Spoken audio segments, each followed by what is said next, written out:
Hello dear student, welcome to Paras education zone में। अपनी पीक्यूआई series चल रही थी और आज के हम इस वीडियो लेक्चर में बात करेंगे जेट 2024 में आए हुए पेपर की। देखते हैं, पहला क्वेश्चन पूछा गया था GC4 एक महत्वपूर्ण किस्म है, जीरा, धनिया, पपीता या कसूरी मेथी। तो GC4 एक पॉपुलर वेराइटी है जीरे की, इसका राइट आंसर हो जाएगा जीरा। GC4 और एक होती है GC7, दोनों ही वेराइटी है जीरे की। एक GM4 वेराइटी होती है मूंग की। जीरे की हम बात करें जिसका बोटनिकल नेम होता है क्यूमिनम साइमिनम और अम्बेलिफेरी कुल से ये आता है। ठीक है, चलो आगे हम बात करते हैं। अगला क्वेश्चन है, ऊंटों में ट्रिपेनोसोमा इवांसी के कारण होने वाली बीमारी को यह भी कहा जाता है। तो देखो, ऊंटों में जो एक बीमारी होती है सर्रा बीमारी, जो होती है ट्रिपेनोसोमा इवांसी के कारण, ये प्रोटोजोआ है और इसके कारण ऊंटों में एक बीमारी होती है जिसका नाम है सर्रा। ऊंटों में होने वाली ये एक प्रमुख बीमारी है सर्रा। अगला क्वेश्चन है कि गुलाब में बड़ी और कुर्नी का क्रमशः उपयुक्त समय कौन सा है। यहाँ पर पूछा गया है कि गुलाब में बड़ी और कुर्नी का समय, प्रवर्धन का समय, और कुर्नी जो काट छाट की जाती है, प्रति वर्ष जो काट छाट की जाती है उसे क्या कहते हैं, कुर्निंग कहते हैं। और जो स्टार्टिंग में, शुरुआत में पौधों को एक निश्चित आकार देने के लिए जो हम कटाई छटाई करते हैं उसे क्या कहते हैं, ट्रेनिंग कहते हैं। तो देखो, बड़ी की हम बात करते हैं वो की जाती है गुलाब में फरवरी में, और कुर्नी की हम बात करें वो की जाती है अक्टूबर में। तो इसका राइट आंसर हो जाएगा सेकंड ऑप्शन, फरवरी और अक्टूबर। नेक्स्ट क्वेश्चन आया था कि निम्नलिखित में से कौन सा शाकनाशी गेहूं की फसल में चौड़ी पत्ती वाला खरपतवार नाशक है। तो यहाँ पर चौड़ी पत्ती वाले खरपतवारों के लिए हम कौन सा खरपतवार नाशी काम में लेते हैं, पूछा गया था।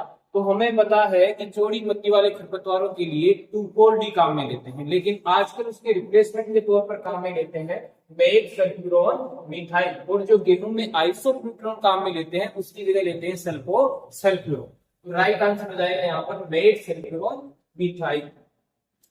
अगला क्वेश्चन है, निम्नलिखित में से कौन सा युग्म असत्य है। हमें गलत को यहाँ बताना है कि कौन सा युग्म गलत है। सबसे पहले दे रखा ओलेरीकल्चर, सब्जी उत्पादन, जो सही है। सब्जी उत्पादन को हम क्या कहते हैं, ओलेरीकल्चर। फलों के उत्पादन को कहते हैं पोमोलोजी, और फूलों के अध्ययन को कहते हैं फ्लोरिकल्चर। और बात करें फल फूल में सब्जियों का अध्ययन करते हैं वो करते हैं उद्यान विज्ञान के अंतर्गत। ठीक है, तो पहला ऑप्शन यहाँ सही है। इसके बाद है एपीकल्चर, मशरूम उत्पादन से। तो यहाँ एपीकल्चर हनी से रिलेटेड है, मधुमक्खी पालन से, तो ये गलत हो जाएगा और हमें गलत का चुनाव करना है। तो यहाँ इसका आंसर हो जाएगा एपीकल्चर। ठीक है, उसके बाद विटीकल्चर की बात करें, अंगूर उत्पादन सही है। सिक्रीकल्चर, संतरा और नींबू उत्पादन सही है। तो राइट आंसर हो जाएगा यहाँ पर सेकेंड ऑप्शन। नेक्स्ट क्वेश्चन है, भेड़ों में इंट्राटॉक्सिमिया की बीमारी किसके कारण होती है। भेड़ों में इंट्राटॉक्सिमिया बीमारी, जिसे हम खिड़किया बीमारी कहते हैं, ये किसके कारण होती है, पूछा गया है। क्लोस्ट्रेडियम परप्रिंजेंस के कारण। किसके कारण होती है, क्लोस्ट्रेडियम परप्रिंजेंस के कारण ये बीमारी भेड़ों में होती है। अगला क्वेश्चन है, जल की आवश्यकता की गणना निम्नलिखित में से किसी एक सूत्र के माध्यम से की जा सकती है। थोड़ा अलग तरीके से क्वेश्चन पूछा गया है। इसका राइट आंसर है ET + AL + WS। Next question है, किस कुक्कुट नस्ल को काला मासी के नाम से भी जाना जाता है। काला मासी यानी काले मांस की हम बात करें जिसमें प्रोटीन की मात्रा सर्वाधिक होती है, लगभग 25% प्रोटीन इसमें पाई जाती है। और इसके लिए जो प्रमुख मुर्गी की नस्ल है वो है कड़कनाथ। कड़कनाथ मुर्गी से काला मांस प्राप्त किया जाता है। कड़कनाथ की हम बात करें जो झाबुआ MP में पाई जाती है। नेक्स्ट क्वेश्चन पूछा गया है कि भारत में सहकारी आंदोलन का जनक किसे जाना जाता है। भारत में सहकारी आंदोलन का जनक किसे जाना जाता है। ये क्वेश्चन पूछा गया था एग्रीकल्चर इकोनॉमिक्स से। 2018 में दो टॉपिक ऐड किए गए थे, एक था एग्रीकल्चर इकोनॉमिक्स और एक था क्रॉप इंश्योरेंस। अब तक इसके क्वेश्चन पूछे नहीं गए थे, लेकिन 2024 के पेपर में पूछा गया है एग्रीकल्चर इकोनॉमिक्स से रिलेटेड। तो देखो, पहला ऑप्शन दे रखा है MS स्वामीनाथन, इसका संबंध हरित क्रांति से। BP पाल, फादर ऑफ होल जीन कहते हैं। सर अल्बर्ट जो जैविक खेती से संबंधित। एफ निकोलसन इसका राइट आंसर है। एफ निकोलसन ने ब्रिटिश में जो स्टोक आंदोलन हुआ था उसके ब्रिटिश जो आंदोलन था उसके आंदोलन काल में थे। इसके अलावा भारत में सहकारी आंदोलन जो बना, कानून जो बना, वो भी एफ निकोलसन के कारण बना। नेक्स्ट क्वेश्चन है, गन्ने की अर्धशाली फसल बोई जाती है कौन से महीने में? देखो गन्ने की अर्धशाली एक होता है एक साली गन्ना, ठीक है, एक होता है शरदकालीन गन्ना। एक साली गन्ने की हम बसंतकालीन की बात करें जिसकी बुआई हम करते हैं फरवरी मार्च में। इसके अलावा जो बसंतकालीन है, शरदकालीन है, जिसकी हम बात करें तो अक्टूबर में। और एक होता है अर्धशालीन जिसकी बुआई हम करते हैं जुलाई अगस्त। कब करते हैं? जुलाई अगस्त। नेक्स्ट क्वेश्चन है, पौधे के लिए बोरोन की अनिवार्यता की खोज निम्नलिखित में से और किस वैज्ञानिक ने की? तो यहाँ पर पूछा गया बोरोन की अनिवार्यता का सिद्धांत, जो पौधों के लिए 17 आवश्यक पोषक तत्व है, आवश्यकता का सिद्धांत जो दिया था वो दिया था ऑर्नोन में स्टाउट। यहाँ हमारे को पूछा गया कि बोरोन की अनिवार्यता कौन से साइंटिस्ट ने बताया था? तो इसका राइट आंसर है के वेरिंगटन। क्या उत्तर है? के वेरिंगटन। नेक्स्ट क्वेश्चन है, समय से पहले जेम बनने का कारण है। समय से पहले जेम के बारे में पूछा गया तो इसका राइट आंसर है कम टीएसएस। कम टीएसएस जेम जमने का समय से पहले रीजन है। अगर जेली यहाँ पूछता तो कुछ शर्करा, कम पेक्टिन या कुछ अम्ल उसके कारण हो सकते थे। नेक्स्ट क्वेश्चन है, नर खजूर की कौन सी किस्म है? नर खजूर की कौन सी किस्म है, यानी इसमें मादा पुष्प नहीं आते हैं या वो द्विलिंगी होती है, तो ऐसी किस्म है घन्नावी। इसका राइट आंसर हो जाएगा घन्नावी। इसके बाद है, जेल मीटर टेस्ट क्यों करते हैं? जेल मीटर टेस्ट क्यों करते हैं? तो आपको हमने बताया था कि जेल मीटर हम पेक्टिन के लिए करते हैं। पेक्टिन की जांच के लिए जेल मीटर प्रिडिक्शन किया जाता है और इस पे अलग अलग पाठ्यांक होते हैं।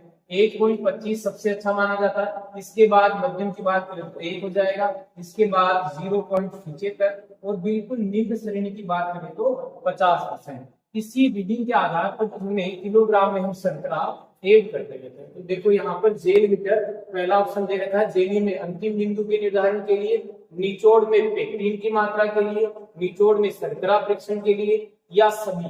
तो हमने आपको बताया कि निचोड़ में पेक्टिन की मात्रा के लिए कौन सा टेस्ट करते हैं? जेल मीटर टेस्ट।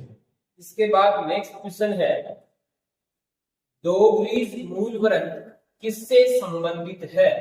डोगरीज मूल वृत्त किससे संबंधित है? तो इसका संबंध है अंगूर से। वाइटिस विनिफेरा जिसका बॉटनिकल नेम है, और वाइटिसी ग्रुप में या बीटीसी ग्रुप में ये आता है। नेक्स्ट क्वेश्चन पूछा गया है कि मवेशियों में खुरपक्का मुंहपक्का रोग एफएमडी जो है वो किसके कारण होता है? ठीक है, तो ये होता है, इसे एकता बुखार भी कहा जाता है, ठीक है, और ये होता है एक्टोवायरस के कारण। नेक्स्ट क्वेश्चन है, आमतौर पर मवेशियों को खिलाए जाने वाला गैर फलियों वाला चारा कौन सा है? हमें ये देखना है कि कौन सा गैर फलीदार है, यानी दलहन वाला नहीं है। देखो सबसे पहले है लोबिया, बरसीम जो फलीदार है। इसके बाद है जवार और मक्का, ये इसका राइट आंसर हो जाएगा, ये है गैर फलियों वाला। सोयाबीन गवार नहीं है, कुल्थी दाल इसमें नहीं है। अगला क्वेश्चन पूछा गया था कि मटर के बीजों को निम्नलिखित जीवाणुओं के इनोकुलम में से किसी एक से उपचारित करते हैं। कौन से जैव उर्वरक से मटर को उपचारित किया जाता है? तो कई बार हम आपको कहते हैं कि कुछ ऐसे क्वेश्चन जिनके ऑप्शन में अगर कंफ्यूज हो तो आप लोगों को चारों ऑप्शन देख लेने हैं। हो सकता है आपको उनमें से उनमें 2 या 3 ऑप्शन का पता हो कि इनके बारे में ये है और बचा हुआ इसका उत्तर हो सकता है। तो देखो यहाँ पर सीधा सा था, मैं बात करूं कि जैसे राइजोबियम फेसियोटी है जो हम राजमा में काम में लेते हैं, ठीक है। इसके बाद हम राइजोबियम ज़िरकोनिकम की बात करें जो सोयाबीन में काम में लेते हैं। इसके बाद हम बात करें राइजोबियम मेरिलोटी जो मेथी रिज का सब्जी में काम में लेते हैं। एक बचा राइजोबियम लेग्यूमिनोसेरम, ये काम में लेते हैं हम मटर में। मटर, मसूर, उड़द और मूंग में जो हम काम में लेते हैं वो कौन सा है? राइजोबियम लेग्यूमिनोसेरम, ठीक है। तो ये इसका राइट आंसर हो जाएगा। नेक्स्ट क्वेश्चन है, पारहार बीज के टेक का रंग होता है। आधार बीज का टेक का रंग, टोटल 5 श्रेणियां होती है और भारत में इसकी हम 4 श्रेणियां उत्पादित करते हैं। इसमें सबसे पहले बात करें मूल केंद्रक है, उसके बाद प्रजनक हो जाएगी, इसके बाद आधारीय है और एक परमाणु। ठीक है, तो हम बात करें मूल केंद्रक बीज की, इस पे किसी प्रकार के टेक का रंग नहीं होता है। इसके बाद प्रजनक की हम बात करें तो गोल्डन येलो सुनहरा पीला इसमें टेक का रंग होता है। आधार की हम बात करें जो क्वेश्चन में पूछा गया है तो इसमें टेक का रंग होता है सफेद। इसके बाद परमाणु की हम बात करें जिसमें टेक का रंग होता है नीला और किसानों को बुआई के लिए कौन सा दिया जाता है परमाणु बीज। तो आधार बीज का पूछा गया है, आधारी बीज का यहाँ हो जाएगा सफेद। नेक्स्ट क्वेश्चन है निम्नलिखित में से कौन सा कथन सत्य है। और इस क्वेश्चन की मैं बात करूं तो ये प्लांट ब्रीडिंग से क्वेश्चन पूछा गया है, तो आपके लिए बड़ा मुश्किल रहा होगा इसका उत्तर देना। ये एक तरीके से आपके सिलेबस से बाहर की बातें हैं। देखो यहाँ पर निम्नलिखित में से कौन सा कथन सत्य है। एपिस्टाइसिस मतलब केवल एक जीन लोकस में जीनोटाइप के बीच के अंतःक्रिया। एपिस्टेसिस है मतलब दो अलग अलग जीन लोकी में जीनोटाइप के बीच एक अंतःक्रिया। एपिस्टाइसिस मतलब एक जीन लोकी के जीनोटाइप और फिनोटाइप के बीच एक अंतःक्रिया। और लास्ट ऑप्शन था एपिस्टाइसिस मतलब दो अलग अलग जीन लोकी में जीनोटाइप के बीच एक अंतःक्रिया। ये इसका राइट आंसर है, फोर्थ ऑप्शन इसका राइट आंसर है। इसके बाद अगला क्वेश्चन पूछा गया था मूंगफली में पोफली मुख्यतः खालिस्तान की कमी के कारण होता है। थोड़ा सा लैंग्वेज इसके हम कहें तो अलग था, बाकी विशेष इसमें कुछ था नहीं। यहाँ पर पोप लिखा हुआ है, ठीक है। पोप यानी क्या होता है, यहाँ पर अगर हम बात करें पोप यानी होता है खाली, ठीक है, खाली या खोखला, ठीक है। इसके बाद जो फली है यानी फली जो खाली रह जाती है उसके बारे में पूछा है, जिसे हम कहते हैं पोपिंग। क्या कहते हैं, पोपिंग कहते हैं। एक एगिंग होता है जो मूंगफली में सिया बनती है और एक मूंगफली में जो दाना नहीं बनता खाली रह जाती है उसे पोपिंग कहते हैं। पोप यानी होता है खाली यानी फली जो खाली रह गई। तो यहाँ डायरेक्ट पोपिंग लिखा हुआ था तो भी आप समझ जाते। अगर पोपली लिखा हुआ यानी यहाँ पर दाना नहीं बन रहा, और ये किसकी कमी से होता है, कैल्शियम की कमी के कारण। तो हमारा सेकंड ऑप्शन इसका उत्तर हो जाएगा कि मूंगफली में पोपली का कारण है कैल्शियम की कमी या पोपिंग जिसे हम कहते हैं कैल्शियम की कमी से। नेक्स्ट क्वेश्चन दिया है MEMH 17 MEMH 17 लोक प्रिय संकर किस्म है। तो ध्यान रखना MEMH 17 और 21 दो वेराइटी है। ये है बाजरे की और ये मंडोर जोधपुर से भी विकसित की गई है। और जो शुष्क क्षेत्र है, ठीक है, उनके लिए ये उपयोगी किस्म है। सूखे वाले क्षेत्रों के लिए, पश्चिमी क्षेत्रों के लिए MEMH एक मोस्ट वेराइटी है, जोधपुर से ये विकसित की गई है। नेक्स्ट क्वेश्चन पूछा गया था अंगूर के आकार को बढ़ाने के लिए किस पादप वृद्धि नियामक का अधिकतर उपयोग किया जाता है। बड़ा आसान सा क्वेश्चन था कि अंगूर की हम बात कर ले, इसका उत्तर होगा आपके जिब्रेलिन। इसका प्रयोग करते हैं जिब्रेलिन का। आईवी की हम बात करें तो ये जड़ से रिलेटेड। अगला क्वेश्चन है निम्नलिखित में से पपीते की गाइनोडायोसियस किस्म है। ध्यान रखना यहाँ पूछी गई है गाइनोडायोसियस, ठीक है, डायोसियस नहीं पूछी गई है। पूसा नन्ना, पूसा द्वार, पूसा डिलीशियस, पूसा जॉइंट। तो इसका राइट आंसर है पूसा डिलीशियस। अगर गाइनोडायोसियस यहाँ पर पूछी गई है पूसा डिलीशियस है, ठीक है। इसके बाद अमरूद की किस किस्म का गुद्दा लाल होता है। तो लाल की यहाँ पर हम बात करें तो इसके लिए वेराइटी है, इसका नाम है दलित। दलित इसका राइट आंसर हो जाएगा। नेक्स्ट क्वेश्चन है, अगला क्वेश्चन अमरूद की ये बात कर ही लिया। नेक्स्ट क्वेश्चन है चेती गुलाब का वैज्ञानिक नाम है। दो प्रकार के गुलाब होते हैं, एक तो गुलाब की देसी वेराइटी है, ठीक है, एक होता है चेती गुलाब, ठीक है। दो प्रकार के गुलाब है। देसी की हम बात करें जिसका वानस्पतिक नाम होता है रोजा इंडिका, ठीक है, और चेती गुलाब की हम बात करें जिसका वानस्पतिक नाम है रोजा बेमोस्केना, ठीक है। तो यहाँ पर चेती गुलाब की, हम देसी गुलाब की बात करें जो राजस्थान में सबसे ज्यादा पुष्कर अजमेर में होता है। बात करें हम चेती गुलाब की जो खमनोर राजसमंद में होता है। तो इसका राइट आंसर हो जाएगा रोजा डेमस्केना, ठीक है। नेक्स्ट क्वेश्चन है, अगर देसी गुलाब का होता है रोजा इंडिका।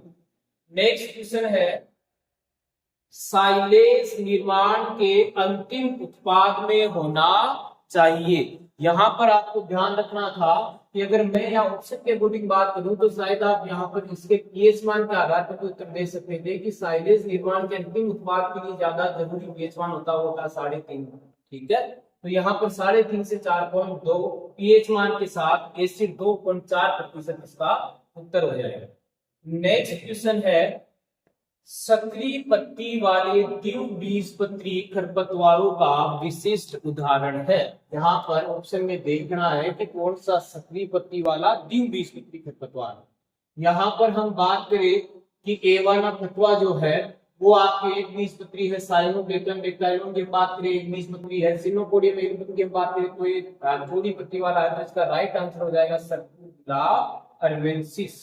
नेक्स्ट क्वेश्चन है, 5 हेक्टेयर आम के षटकोणीय प्रणाली में 10 × 10 मीटर को दूरी पर स्थापित किए जाने वाले बगीचे के लिए पौधों की संख्या गणना करनी है। जो हम उद्यान करते हैं लगाते हैं, उद्यान के रेखांकन में अलग अलग विधियां है, वर्गाकार विधि है, आयताकार विधि है, त्रिभुजाकार विधि है, पंचभुजाकार विधि है, षटभुजाकार विधि है। तो इसमें पौधों की संख्या हमें पूछी गई है। अगर हम जनरल से बात करें कि पौधों की संख्या ज्ञात करने के लिए हम जो फॉर्मूला काम में लेते हैं एरिया बटा आर इंटू पी, और एरिया हमेशा हम जो क्षेत्रफल जो हम हमेशा लेते हैं वो लेते हैं मीटर स्क्वायर। तो देखो यहाँ पर अगर मैं इस क्वेश्चन को हल करने के लिए बताऊं आपको, तो आपके पास सीधा सा बेसिक नॉलेज भी होना चाहिए, कई बार आंसर हम उससे भी दे सकते हैं। देखो जैसे हम पहले इसको कैलकुलेशन करते हैं, हम वर्गाकार विधि से पौधों की संख्या ज्ञात कर लेते हैं कि 5 हेक्टेयर यानी ये हमारा एरिया है, और इसे हमें मीटर स्क्वायर में लिखना है, तो ये 5 हेक्टेयर कितना हो जाएगा 50,000 मीटर स्क्वायर। उसके बाद बटे में हमें आर इंटू पी यानी 10 × 10 ले ली है। ठीक है, इससे आप हल करोगे तो आपके पास टोटल पौधों की संख्या हो जाएगी 500। ठीक है, यानी हमारे पास वर्गाकार विधि से अगर हम ये उद्यान लगा रहे हैं तो यहाँ पर 500 पौधों की संख्या लगती है। अब हमें पूछा गया षटभुजाकार से, और हमें बेसिक की जानकारी है, हमें पता रहता है कि पंचभुजाकार विधि की हम बात करें तो उससे वर्गाकार की तुलना में लगभग हम 2 गुना पौधे लगा सकते हैं। उसमें हम ज्ञात करने के लिए पहले मुख्य पौधों की संख्या ज्ञात करते हैं, उसके बाद पूरक पौधों की। षटभुजाकार में भी हम वैसे ही अलग एक से लगाते हैं, तो हमें पौधों की संख्या ज्ञात करनी रहती है। अगर आई डिफिकल्ट मेथड और आपसे नहीं कैलकुलेशन हो तो आपको ये पता होना चाहिए कि लगभग 15% पौधे वर्गाकार की तुलना में ज्यादा लगाए जा सकते हैं षटकोणीय प्रणाली में। तो मैं यहाँ पर कहूँ कि अगर आप 500 का 15% देखोगे तो लगभग 75 के आसपास हो जाएगा। ठीक है, और 500 प्लस 75 यहाँ टोटल 575 पौधे हो जाएंगे।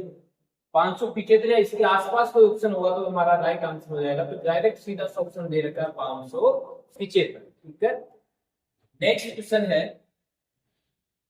यदि मर्दा में ईसी यानी विद्युत चालकता की हम बात करें, ईसी 4 से कम, पीएच मान 8.5 से अधिक और ईएसपी विनिमयशील सोडियम की मात्रा 15% से अधिक हो तो सही उत्तर को हमें चुनना है। हमने आपको क्लास में बड़े आसान तरीके से इंडेक्स बनाकर बताए थे कि सबसे पहले हम लवणीय मृदाओं की बात करते हैं, उसके बाद क्षारीय मृदाओं की, और उसके बाद हम बात करते हैं लवणीय में क्षारीय मृदाओं। और इसमें हम सबसे पहले बात करेंगे ईसी की, ईसी यानी विद्युत चालकता। इसके बाद हम बात करते हैं ईएसपी विनिमयशील सोडियम की मात्रा, और लास्ट में हम बात करते हैं पीएच मान। तो हमने आपको ये बताया था कि जो मृदाएं होती है उनमें आपको ध्यान रखना है कि लवणीय मृदाओं में विद्युत चालकता 4 से क्या होती है, अधिक होती है। विशेष आपको ये ध्यान रखना था कि जो विद्युत चालकता होती है लवणीय मृदाओं की 4 से अधिक होती है।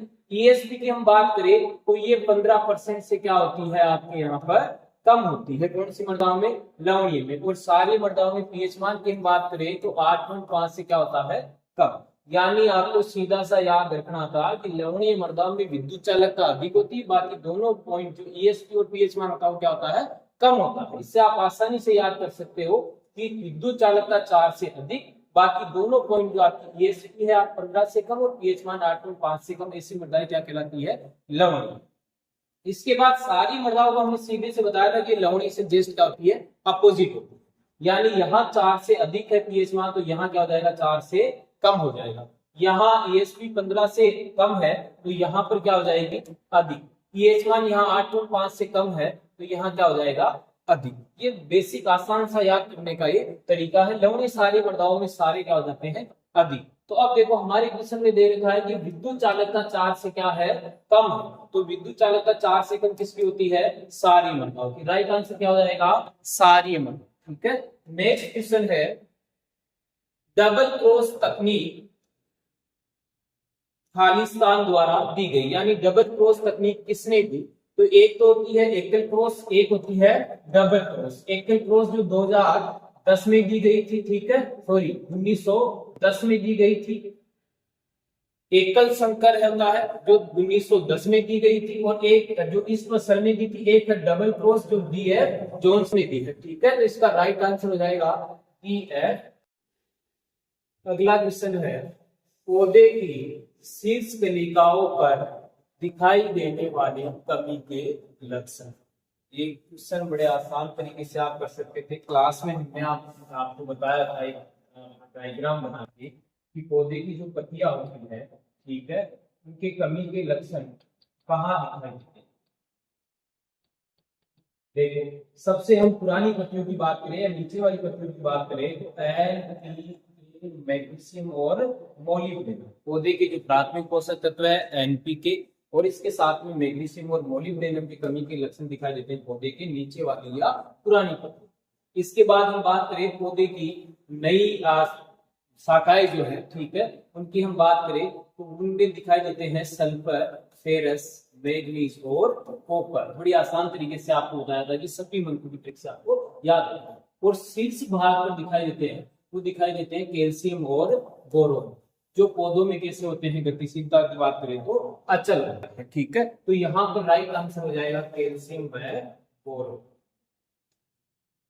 अगला क्वेश्चन है निम्नलिखित में से टमाटर की कौन सी किस्म नहीं है। देखो अर्का रक्षक टमाटर की है, अर्का अभेद टमाटर की है, अर्का मोहिनी। इसकी हम बात करें तो यह है शिमला मिर्च की। ठीक है, तो यहाँ पर राइट आंसर हो जाएगा अर्का मोहिनी। अगला क्वेश्चन है कौन सा पदार्थ विटामिन ए का सबसे प्रबल प्रिकर्सर है। ठीक है, तो प्रिकर्सर यहाँ पूछा गया है विटामिन ए जिसका नाम होता है रेटिनॉल। तो ये राइट आंसर है इसका बीटा कैरोटीन। बीटा कैरोटीन के कारण ही आम का पीला रंग होता है। ठीक है, अगला क्वेश्चन है राष्ट्रीय जैविक खेती अनुसंधान संस्थान निम्नलिखित में से किस राज्य में स्थित है। ध्यान रखना यहाँ पर इंस्टीट्यूट पूछा गया है, रिसर्च इंस्टीट्यूट पूछा गया है, तो रिसर्च इंस्टीट्यूट की हम बात करेंगे तो वो होगा सिक्किम में। ठीक है, प्रथम जैविक राज्य भी कौन सा है, सिक्किम। अगर यहाँ पर हमें सेंटर पूछता तो इसका उत्तर गाजियाबाद यूपी हो सकता था। अगला क्वेश्चन है रोमन थी पशु में किण्वन में प्रक्रिया में पैदा होने वाली अत्यधिक गैसों के कारण भूमेन में होने वाला असामान्य फैलाव को हम क्या कहते हैं। रोमन की पशु में किण्वन के दौरान जो गैस उत्पन्न होती है, ठीक है, तो देखो उससे हम कहते हैं रूमिनल टिप्पणी। ठीक है, रूमिनल टिप्पणी के कारण ये समस्या उत्पन्न होती है। नेक्स्ट है इसे हम बात करें तो ब्लोट आपका भी कहते हैं। मेमनों में एंजुटिक एटेक्सिया, ठीक है, एंजुटिक एटेक्सिया या स्ट्रेबे की बीमारी आहार में कौन से खनिज लवण की कमी के कारण होती है। तो मेमनों में ये बीमारी जो होती है जिसके कारण क्या होता है, मेमने में लकवा हो जाता है, यानी ये लड़खड़ा कर चलता है। ठीक है, और ये होता है तांबे की कमी के कारण। नेक्स्ट क्वेश्चन है कौन सी बेल शुष्क क्षेत्रों में भूदर से निर्माण के लिए उपयुक्त है। तो देखो डेलोनिक्स रेसिया नहीं है, मधुका लेटिगोलिया नहीं है, केसिया फिस्टुला नहीं है, बोगनविलिया ग्लेब्रा इसका राइट आंसर है। अगला क्वेश्चन पूछा गया था, बड़ा आसान सा क्वेश्चन है कि गोल क्रांति किससे संबंधित है। तो इसका आसान सा उत्तर है आलू उत्पादन से। अगला क्वेश्चन है उत्तर भारत में खरीफ प्याज की बीज की बुआई।